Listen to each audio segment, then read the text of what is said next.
They say that if you give a man a fish, you feed him for a day. But if you teach a man to fish, you feed him for the rest of his life.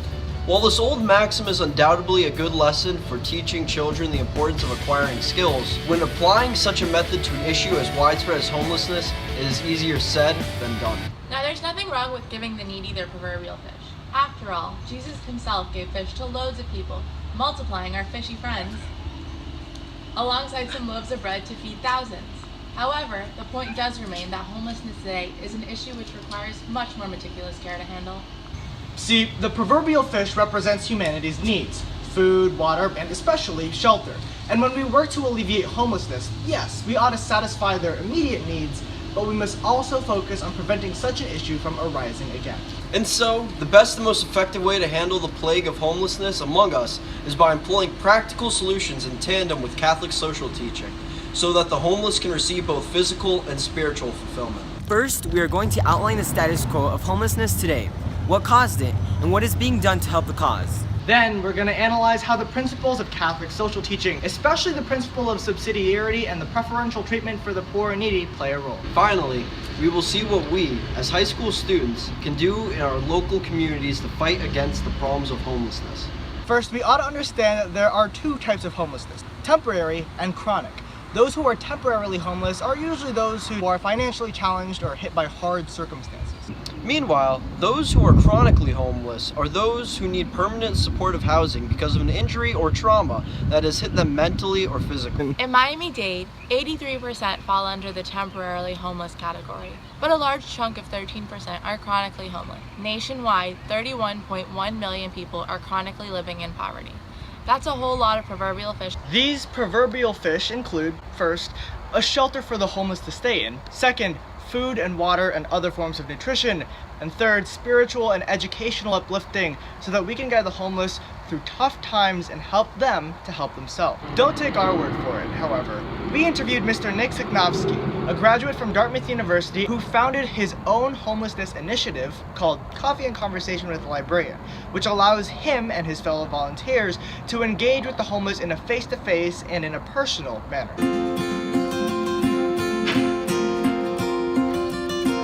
Nick Siknovsky. I'm currently a librarian here in the main library of Fort Lauderdale. Been with Broward County about 15 years, and before that I was in educational administration and education.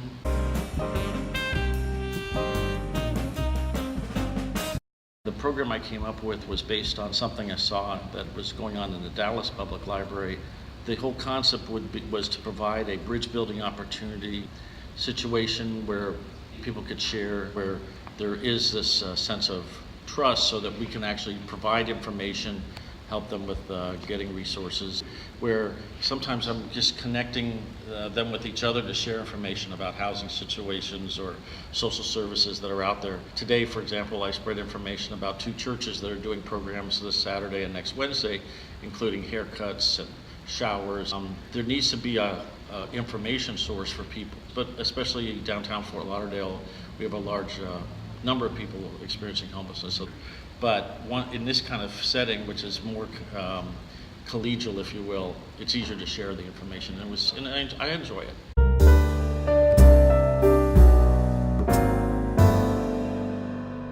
There's an assumption that everybody's the same, and there's something, that there's something wrong, or people kind of avoid it. But the reality is that there's a very big diversity of reasons that people have become homeless. Sometimes it's economic, sometimes it's psychological. The idea is that you don't prejudge. You have to be flexible. You have to assume almost nothing other than that they're folks just like you or I am, and try to connect people up. Everyone wants basically the same kind of safety and security in their life. So the characteristics, I would say, is that they're human just like we are.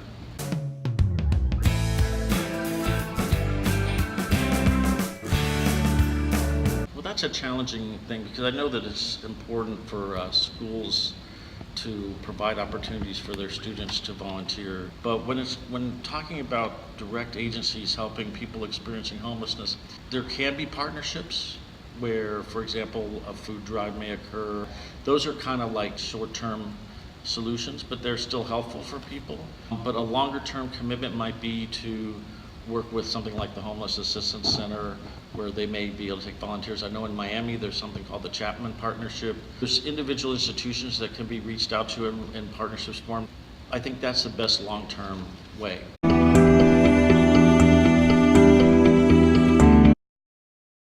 Well, one thing is to learn about the issues that affect them, of what's gone on with social services and mental health services in this country. One should know the history of some of these social programs. These are not things that businesses per se, for example, address. I mean, it's not something that is a market for it. So I'd say stay engaged, I would say, and learn about issues. That's number one.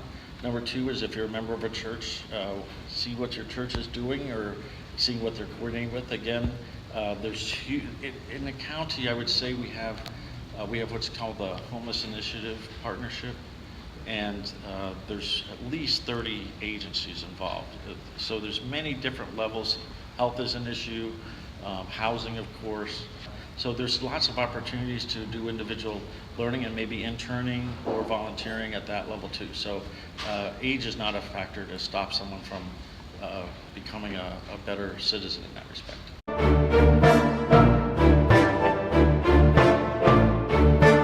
There's a major need for CST to be applied in the fight against homelessness.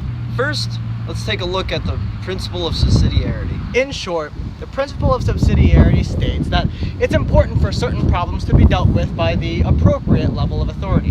When dealing with homelessness, it is best to have local institutions handle local problems. There undoubtedly exist certain methods of solvency which incorporates subsidiarity in helping the homeless. Having the centralized government of a state or even a city deal with homelessness, which can fluctuate from county to county, is not as effective as letting each individual county or area handle its own homelessness issues. Since the impoverished often lack the resources to attain a proper education, which could lead them to a job or the financial capacity to allow a hospital to tend to their debilitating ailments, it is crucial that the church, with its own resources, do what it can to help the homeless. Now, in the spirit of subsidiarity and preferential treatment, we've decided to interview another local level of authority who deals with aiding the chronically homeless. Because a large chunk of the aforementioned chronically homeless are homeless because of disabilities or physical and mental injuries, we interviewed a sick and homeless nurse from Memorial Hospital to discuss how the medical field can work in tandem with the church to alleviate homelessness. Okay, my name is Josephine Magno. I'm a nurse practitioner.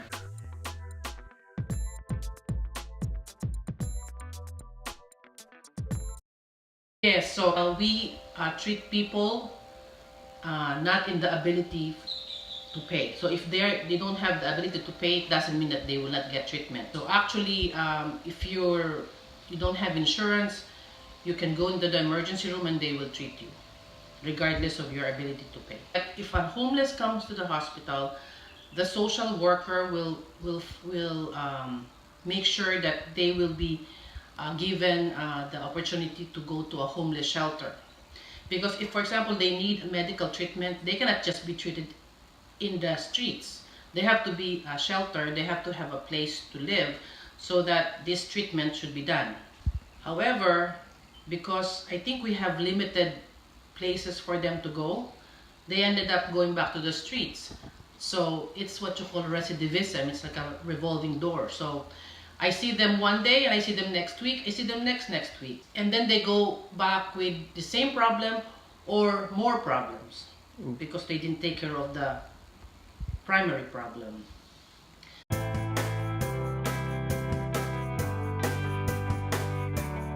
In an individual basis, we know for a fact that every one of us is a candidate to be homeless. It's just, a paycheck away, some people say.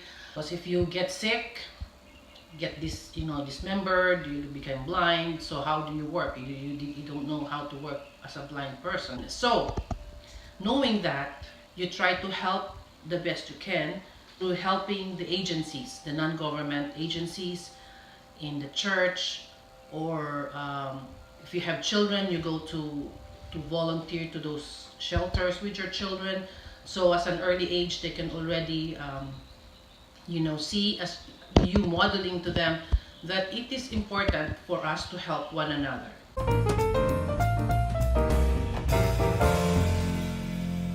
Many years ago, our church actually went to downtown Miami. We have a friend from Pollo Tropical who's also a board member of our church.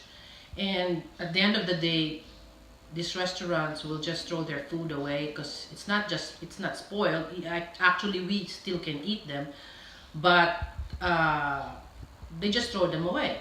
So we thought of like, okay, chicken is one of the popular foods, and we can just feed the homeless first, and then we can share the word of God. So you actually physically meet their needs and also meet their spiritual needs, which is, I think, very, very important, which is the heart of why we exist.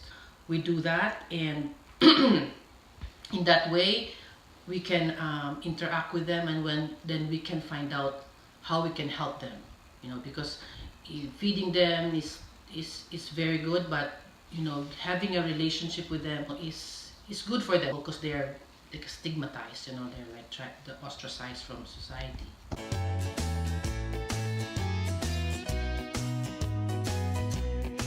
Healthcare system, you try to avoid human error, like instituting mechanisms that will make us aware and not to do the mistakes. In the church, we have to have some groups of people that we can lead us on how to help the homeless. So there will be like a day, or we go to the homeless people and feed them and just be with them, instruct them. The last is, I think we have to start from our own, like our own family. So we instill to our children that we can just be homeless anytime.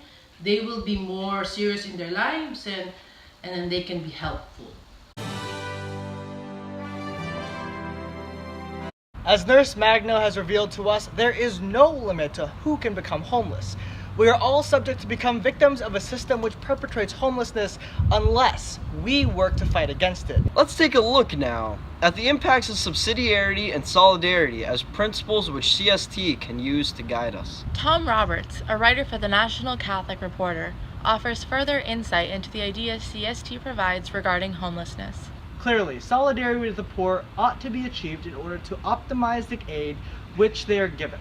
Roberts, however, characterizes solidarity and subsidiarity in a different way. First, he outlines solidarity as the portion of teaching with communitarian emphasis and inclination towards large society-wide solutions, while he frames subsidiarity as popularity understood as inclining towards the individualist. In other words, Roberts offers the idea of blending both principles of Catholic social teaching so that they may work with each other to alleviate any issues regarding the oppressed, in our case the homeless and impoverished, in an effective, theologically driven manner. Thus, subsidiarity is not the opposite of solidarity. It is them organizing of solidarity, a way not only of engaging individuals in the larger social organizations for the common good, but also protecting their interests. So now that we have heard it from the professionals' mouths themselves, and have done our own analysis of the issue at hand, the only question that remains is what can we, as high school students, do to help the homeless in our local communities by using what we know about CST? Well, let's briefly turn to a man named Uzochukwu Joku, a writer of political theology who claims that societal structures, whether good or bad, are the result of man's actions, and so are the consequences more than the causes. In other words, because each and every one of us, mankind, is the maker of societal structure, we must also do what we can to lift up the marginalized and the oppressed. But what does this mean for us? Well, although we cannot build houses on our own, there exist institutions in which we can help the needy. Spread the word and raise awareness, either by joining a group which helps the homeless, or starting one that does so. We each have our own networks that can soon amalgamate into something with a much bigger impact. Yet, more immediately and easily, we can simply look outside the walls of STA. We see homeless people on the streets each day, and we ought to give them the proverbial fish. Whether it's leftovers from lunch or spare change, anything helps. Just remember that the impact of the world of tomorrow starts with us, one fish at a time.